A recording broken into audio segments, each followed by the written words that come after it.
Hello students, welcome back to my channel. Did you know that market equilibrium is like a balancing act in economics? It's when the quantity demanded and supplied in a market are perfectly matched. But when there is disequilibrium, either too much is supplied or too much is demanded, due to which prices and quantities would start to change to restore this balance.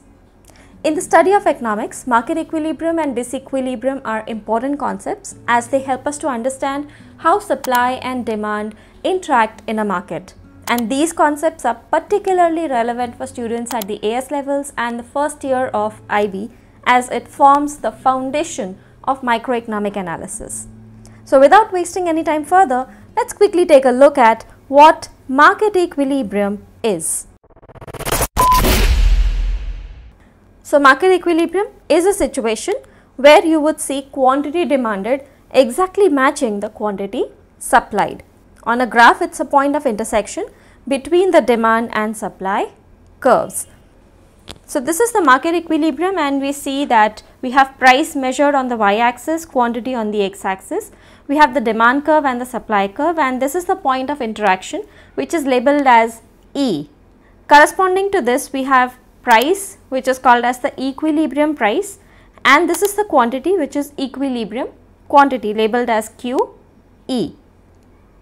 It will be equally important for you all to know that at the point of equilibrium, the corresponding price is also called as the market clearing price. So let me just quickly write that down for you. So E is the equilibrium,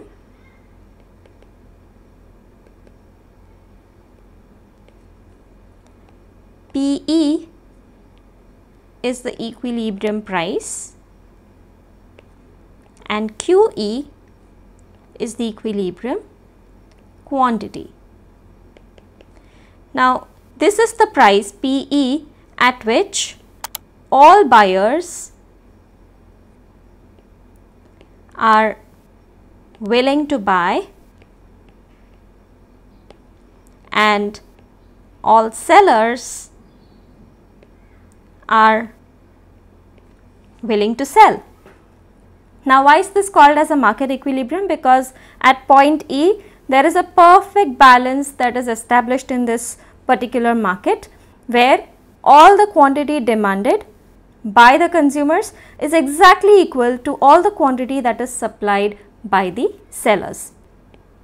At point E, quantity demanded is equal to quantity supplied, and this is what we mean by the balancing act in economics.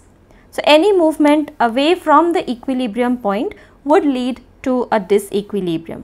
Let us see what a market disequilibrium is. This is one of the scenarios of market disequilibrium where the equilibrium price is lower than the market price.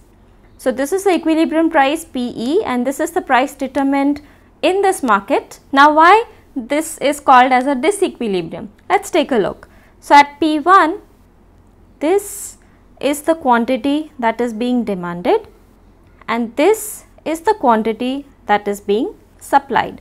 So this is the gap between the quantity demanded and quantity supplied, and if we see very clearly, quantity supplied here is greater than quantity demanded.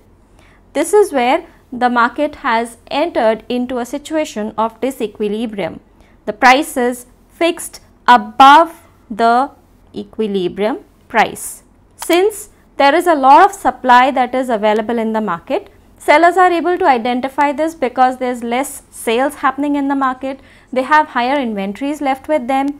So as we can see, quantity supplied is greater than quantity demanded. So this is a scenario where producers would be struggling to sell their commodities, leading to a build-up of inventory. And to restore the equilibrium, producers would now be willing to lower down the prices to sell more and eventually get rid of the stock that is left with them still unsold. So when producers are willing to offer their commodities or their stock at lower prices, two things would happen. The first is law of demand would operate, and second, the law of supply would operate. So according to law of demand, with a fall in price, quantity demanded would rise and with a fall in price, quantity supplied would fall. So you would see extension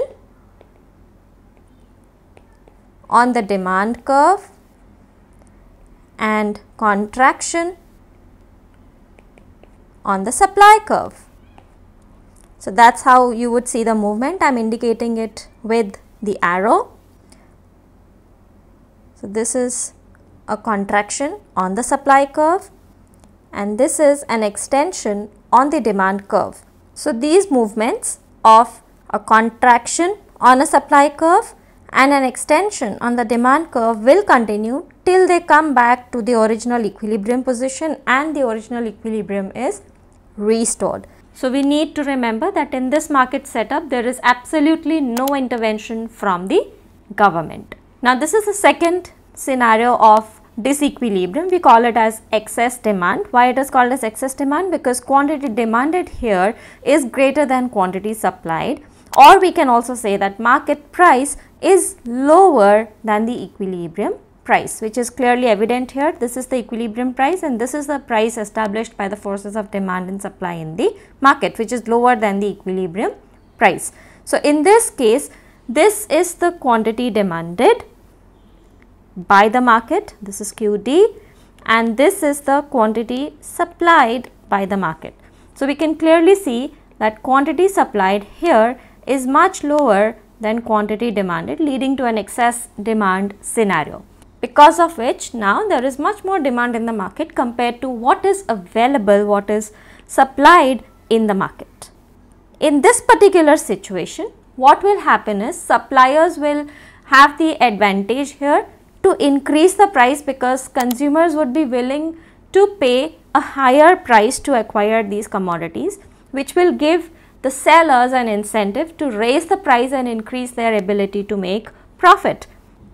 So sellers will raise the price, and as the price rises, quantity demanded would fall and quantity supplied would rise. So when the price rises, we would see quantity demanded falling and quantity supplied rising, which is also called as a contraction on the demand curve and an extension on the supply curve. So the process of contraction and extension will keep happening until the equilibrium is again restored in this particular market. So this is how excess demand is taken care of by the forces of demand and supply, given there is no intervention of the government. Alright students, I will meet you in another video with another topic. Take care. Bye now.